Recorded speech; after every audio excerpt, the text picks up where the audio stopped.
UFC bar ಕಡೆಯಲ್ಲಿ ಢೀಟಿ ಆಟಗಾರ ಮಂಗಳೂರು ಪರಿಸರದಲ್ಲಿ ತನ್ನದೇ ಆದ ಶಕ್ತಿಗಳನ್ನು ನಿರ್ವಹಿಸಿದಂಥ ಅರ್ಷದ್ ಬಜಾಲ್ ಸ್ಟ್ರೈಕ್ ವಿಭಾಗದಲ್ಲಿ ಪ್ರಥಮ ಎಸೆತ ನೋಡಿ ಬಜಾಲ್ ಷಡ್ಕ ನೋಡಿ Rohan to Arshad Bajal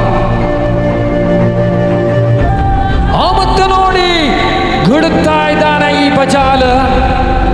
back to back 6 Rohan ಲಯಬದ್ಧವಾದ ಎಸೆತ ಆದರೆ ಅದು ಬಜಾಲ್ ಕಡೆಗೆ ಬಂತು 6 what batting is the hard hitter is the dangerous man Arshad Bajal ಪ್ರಥಮ ಎಸೆತ ಷಡ್ಗ ದ್ವಿತೀಯ ಎಸೆತ ಷಡ್ಗ ತೃತೀಯ ಎಸೆತ ಷಡ್ಗ ಇದೀಗ ಚತುರ್ಥ ಎಸೆತ ನೋಡಿ ಓಹೋ ನಾನೇ ಪದೇ ಹೇಳ್ತಾ ಇದ್ದಾನೆ ದಂಡುಗಾರನನ್ನ ಗಟ್ಟಿಯಾಗಬೇಕು ಈ ರೀತಿಯಲ್ಲಿ ಮುಂದುವರಿದರೆ ಬಜಾಲಿಗೆ ಇದು ಲೆಕ್ಕವೇ ಅಲ್ಲ ಮತ್ತೆ ಷಡ್ಕ ನೋಡಿ ತೀರ್ಪುಗಾರರು ಬೆರಳನ್ನು ಎತ್ತಿಯೇ ಬಿಟ್ಟಿದ್ದಾರೆ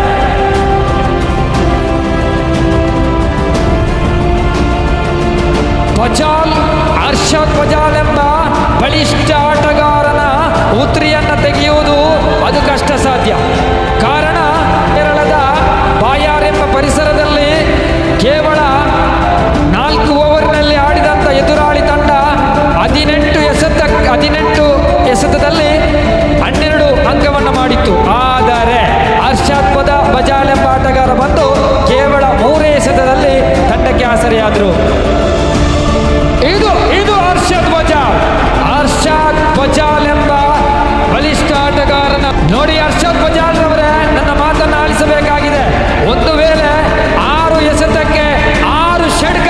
6 ಸಿಕ್ಸರನ್ನು ನೀವು ಅಟ್ಟಿದ್ರೆ ನಿಮಗೆ ಎಲಿಗೆಂಟ್ ಕಡೆಯಿಂದ 100 ದಿರಾಮ್ಸ್ ತಮ್ಮದಾಗಿಸುವ ಒಂದು ಸುವರ್ಣ ಅವಕಾಶ 6 ಎಸೆತಕ್ಕೆ 6 ಸಿಕ್ಸರ್ ಇದು ಸಾಧ್ಯನೇ 6 ಎಸೆತದಲ್ಲಿ 6 ಸಿಕ್ಸರ್ ಸಾಧ್ಯನೇ ಬಜಾಲಿಗೆ ಸಾಧ್ಯವೇ ಇದು ಪ್ರಶ್ನಾರ್ಥಕ ಚಿಹ್ನ ಯಸ್ ಯೇ ಹೇ Bajal Arshad Bajal sixer what a brilliant batsman Arshad Bajal ಷಡ್ಕ